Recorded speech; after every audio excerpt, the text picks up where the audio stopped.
Today I'm going to talk about some very basic items that you can use if you want to start learning resin. Now, obviously you need to take money into play. I'm going to make sure that this is a very more cost-effective item list. So, get started. Of course, you're going to need something like gloves here.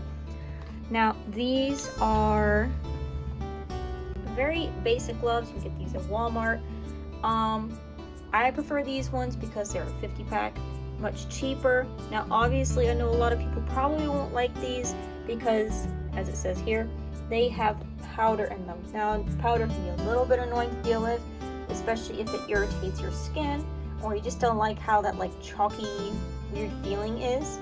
You can always get ones without this. Now for some reason the ones that don't have chalk in them are a little bit more, but like $1 more, nothing crazy.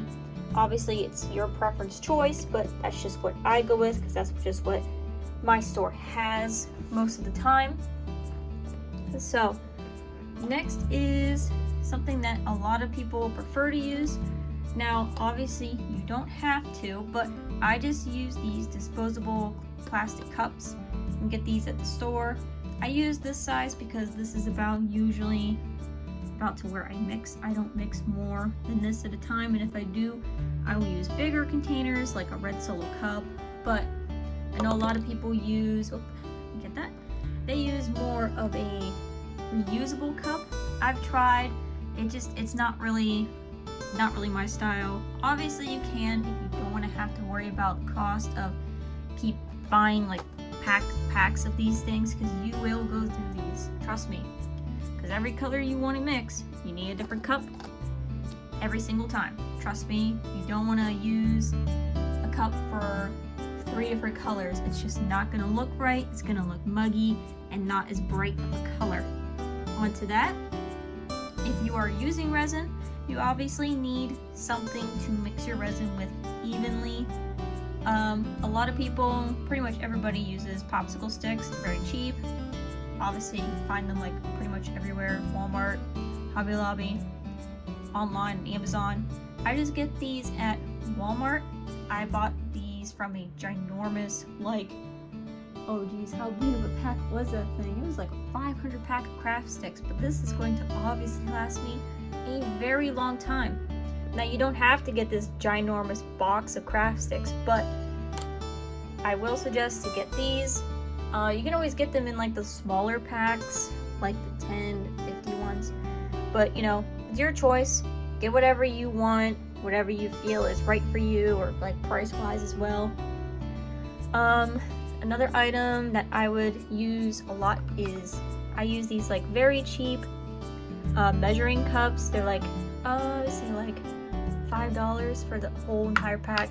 It's not just these 3, it comes with like a whole ginormous pack. I use these because I don't mix resin in very large batches. I typically do even less than this. My other one is currently being used on the table, so it's a little sticky icky right now. But I will say, if you are mixing like for bigger things, like I don't know, let's just say you're making a cutting board, I would use a scale for weighing that out, since it's such a bigger thing. You don't have to keep like filling up the cup, emptying it, filling it, emptying it. It's just tedious, and whenever you are working with resin, you definitely are on a time constraint, because a lot of it will just start curing instantly, and you do not want that to happen. Now, another thing that I like to use is for clean up, obviously. I like to use alcohol. You obviously want to use this when the resin is still like very movable, malleable. You don't want to do it like too late, like when it's in its tacky phase. This can really help. I just use this for like wiping up little accidents that may have spilled. I just like put in a little paper towel or just directly on the surface, and wipes usually pretty good. Sometimes it takes 2 takes of alcohol, but I would definitely recommend using this. Now another thing, you obviously want to get the bubbles out of your resin. You don't want it to look all just full of them, so I use a refillable butane torch. I have the torch here. You can get these at Harbor Freight, pretty much anywhere. I think Walmart has these too, but I'm not entirely sure. I'll have to check on that. But I just get this, and they have these little refillable butane canisters that you can get as well. Now make sure you get the correct canister, because sometimes they have different ones as well. Make sure you get the one that goes with this for butane. I almost bought the wrong one. That probably would have stunk, but these are not that expensive considering the cost of, let's say, if you got lighters. They don't typically work that great because they turn to burn things. You do not want to burn your resin or it will not cure properly. Obviously you can do lighters if you're doing very, very tiny items, but you need to be very careful. Now another item that I use are these silicone mats right here. These are very inexpensive. I think for very, very big ones, they're like $7 to $10. You get very big sheets like this big blue one here, and you can usually get them in multi-packs on Amazon. I'll put a link below for ones that I usually buy. Now these are very good for covering up surfaces as to not make a huge mess. You can replace them after a long time if they just get to the point where you can't clean them anymore, or they're just starting to rip and tear, because they will, especially after using them for a long time, mine start to tear, and that's just kind of how it is. You may have to replace them after a while, but you won't have to as often as you think. Another option is if you are just starting and you don't want to go and buy all the individual little things to make like your things pop of color, you can also get these little multi-packs of glitter. They have these at like any store really. I think I got this one at Walmart. You can get these like literally anywhere, the dollar store, Harbor Freight, not Harbor Freight, you know what I mean, but you can get those. There's another one here. It has like the same colors, but they're all the same price. Now you can get individual like big things of glitter, but it does add up, especially if you're just learning and you're experimenting. That is a more cost-effective item. I mean, you get like, what is it right there? Like 12 different glitters right there. If you're just learning and you want to practice seeing what looks good, what you like, you can always do this. Now, another option is you can use these pigment colors. Now, not that many stores have these, and especially in like any niche color that you want. I just got these on Amazon forever ago. These pigment colors honestly last a lot longer than you think. You do not need that much, because the more you use, it kind of thickens up your resin. So start out small, add a little bit at a time, and then work from there. Trust me, if you just tip it over too much and it all just poofs in, it makes a mess. It flies everywhere like a whole pack of dust. Now, as for resin, I will show it up here on the screen now, what brand I use. Now, that brand there, well, it does seem like, oh wow, that's a lot. Spend like $60, $70 on a giant thing of resin.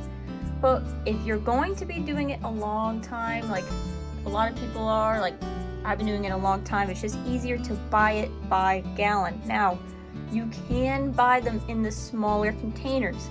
They even have them at Walmart. I've seen them at Walmart. Probably not all of them have them, but there are other craft stores that sell them. But if you don't have a craft store local to you, you can always go to Amazon, of course. And I'm sure there's other places that you can buy resin as well, but be wary. Always read what you are getting, because there are some that have a lot of fumes that come off. You want to make sure that you are in a ventilated area. Another thing that I would say is kind of like not really talked about that much when it comes to resin usage and how to make it a little bit easier to work with is this stuff here, liquid latex. Now, I think the best time to buy this is obviously right after Halloween, because this stuff is usually like 50% off. I'm not joking. I have had this bottle for like 2 years. It is still going strong. Like, you do not use very much of this stuff. Obviously, like you would think, well, why do I need this? Why do I need this item? Well, let's just say you have an item here and this one has obviously already been coated on the top, but when you stick it down onto your surface, it tends to get all of this stuff on the back here. It's not flat, and you don't have to sand it. But if you take your liquid latex here and you put it all on the back of this item, and then once you're done with the resin, it peels right off and you don't have to sand it. It's amazing. I love it so much. I obviously forgot to use it on this item when I clear coated it, but that's okay. I could just sand it later. But this is definitely something that I would recommend people use if they're getting in the resin. It saves you so much time in sanding. I do not like sanding. It's a pain in the butt. It's a mess. This is something I would really recommend people to use. I didn't know about this until like not even that long ago. Definitely a game changer, I would say.